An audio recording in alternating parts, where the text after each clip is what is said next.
Kalau ojek itu biasanya jauh dekat ongkosnya beda. Tapi kalau kamu jauh dekat cantiknya sama. Nih sekarang gue mau tanya sama lo. Kenapa? Daerah-daerah mana yang sering ngagetin? Ya, Jawa. Salah. Yuh, Manado. Bekasi. Salah. Manado tuh kata abang gue. Salah. Yuh, Papua. apa aja salah? Yang mana yang bener? Ambon. Dari mana Ambon? Ya Ambon Pak. Iya. Hidung carita pantun ngaguar carita lana rasa milawang kancana nu hayang dilalakonkeun lulurung tujuh ngabandung kadalapan ke disorang salapan heuleut-heuletan 10 raja bantalaan cek teu dibukakeun cupu manik astagina kapena kuno ngaliwat kuno rancagena hate dibuka kuno bujangga atuh ana dibuka pati ngahalang dibuka pati ngadalang.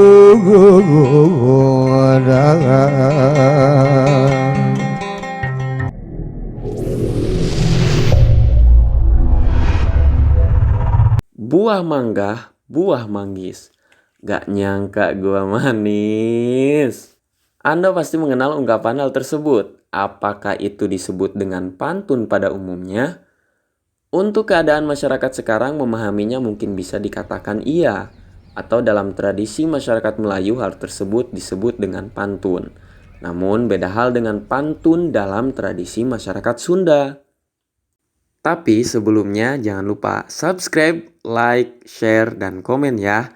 Agar channel ini terus berkembang dan kalian juga memiliki wawasan tentang sejarah di Nusantara. Carita pantun dalam masyarakat Sunda merupakan bagian dari folklore. Sedangkan folklore itu sendiri berasal dari kata folklore. Folk memiliki arti suku atau ras dan lore dapat diartikan sebagai kebudayaan yang diwariskan secara turun-temurun. Setiap daerah di Indonesia hampir memiliki folklore masing-masing. Dengan latar belakang yang berbeda-beda, maka terbentuklah cerita yang beragam dan berkembang di setiap daerah di Indonesia. Menurut Dananjaya, folklore merupakan bagian dari kebudayaan yang tersebar dan diwariskan secara turun-temurun yang disampaikan dalam bentuk lisan, gerakan, serta penyampaian cerita menggunakan alat bantu, pengingat, atau mnemonic device. Folklore dapat meliputi cerita rakyat, legenda, musik, sejarah lisan, pepatah, lelucon, dongeng, dan kebiasaan yang menjadi tradisi dalam suatu budaya, subbudaya, atau kelompok. Istilah folklore berasal dari bahasa Inggris, yakni folklore, yang pertama kali dikemukakan oleh sejarawan Inggris bernama William Thoms dalam sebuah surat yang diterbitkan oleh London Journal pada tahun 1846. Folklore berkaitan erat dengan sistem mitologi atau kepercayaan masyarakat. Berdasarkan klasifikasinya, folklore yang pertama adalah folklore esoterik, yang artinya sesuatu yang memiliki sifat yang hanya dapat dimengerti oleh sejumlah besar orang saja. Kedua, folklore eksoterik adalah sesuatu yang dapat dimengerti oleh umum, tidak terbatas oleh kolektif tertentu. Folklore juga merupakan salah satu sarana dalam penyebaran berbagai tradisi budaya. Bidang studi yang mempelajari folklore disebut folkloristik. Oleh karenanya, cerita pantun merupakan bagian dari folklore. Adapun carita pantun merupakan seni yang sudah cukup tua usianya.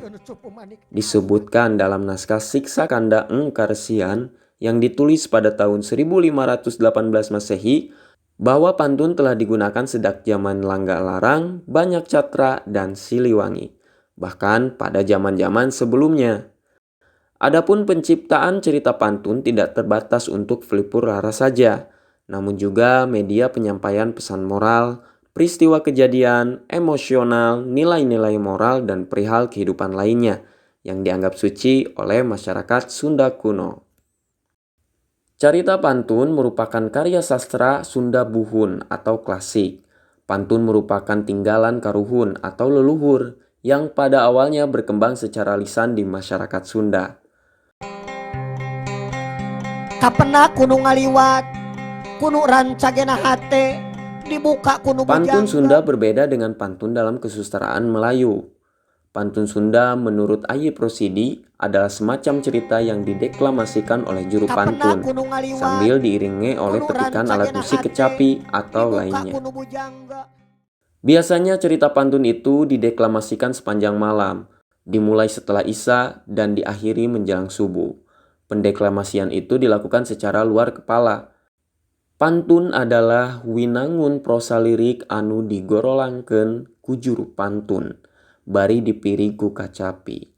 Yakni cerita pantun yang diturunkan secara turun-temurun berbentuk prosa liris yang diucapkan oleh juru pantun sambil diiringi kecapi berdasarkan pada peristiwa, kejadian yang terjadi pada masa lampau atau yang akan datang.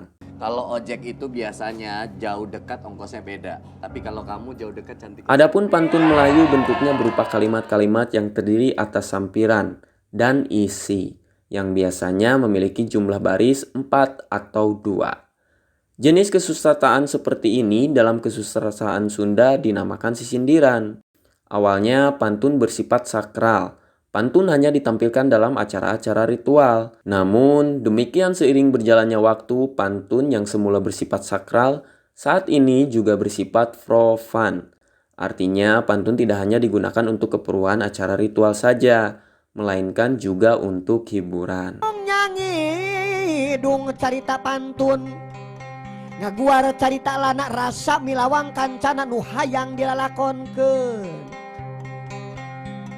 lulurung tujuh ngabandung kadalapan ke disorang salapan heuleut-heuletan 10 raja bantalaan cek teu dibukakeun cupu manik astagina. Dalam perkembangannya, cerita pantun yang dianggap bernilai tinggi itu terus bertambah, seperti cerita Lutung Kasarung, Ciung Wanara, Munding Layadi Kusuma, Dengdeng Pati Jaya Perang, Ratu Bungsu Kamajaya, Sumur Bandung, Demung Kalagan, dan lain-lain. Masyarakat Kanekes atau masyarakat Baduy yang hidup dalam budaya Sunda kuno sangat akrab dengan seni pantun. Seni ini melekat sebagai bagian dari ritual mereka. Adapun lakon-lakon suci pantun Kanekes yang disajikan secara ritual diantaranya Langgasari Kolot, Langgasari Ngola, dan Lutung Kasarung.